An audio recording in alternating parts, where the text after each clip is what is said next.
সাকিব, দেখো না এই ফোনের ক্যামেরাটা একদম গোলা। তোমাকে না আমি বলছি যে আমাকে একটা আইফোন গিফট করবা, তুমি আমার কবে একটা আইফোন কিনে দেবা বলো না। সামনের মাসে চিন্তা ভাবনা করেছিলাম যে একটা বাইক কিনবো, তো বাইক না কিনে তোমাকে একটা আইফোন কিনে দিতে হবে। সামনের মাসে?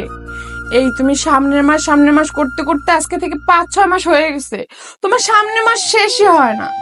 তুমি এই মুখের কথা আর কতদিন আমার সাথে প্রেম করবে বলো তো? তুমি আমাকে কখন একটা ভালো রেস্টুরেন্টেও নিয়ে যাও না, এই গাছের নিচে বসে শুধু হাওয়া আর বাতাস খাওয়াও। এতে কি পেট ভরে না মন ভরে? এইটাকে কি সম্পর্ক এরকম আর কতদিন সাকিব? স্বাগতা, তুমি এত ধৈর্য হারা হচ্ছ কেন? আর আজকে তুমি এরকম করতেছো কেন? এক্সকিউজ মি ম্যাডাম, আমি কি আপনার সাথে কথা বলতে পারি? কি আপনি? আপনি আমাকে চিনবেন না, কিন্তু আপনাকে আমার খুব ভালো লাগছে। আপনি যদি আমার গার্লফ্রেন্ড হন তাহলে 10,000 টাকা আপনার হতে পারে। আজব!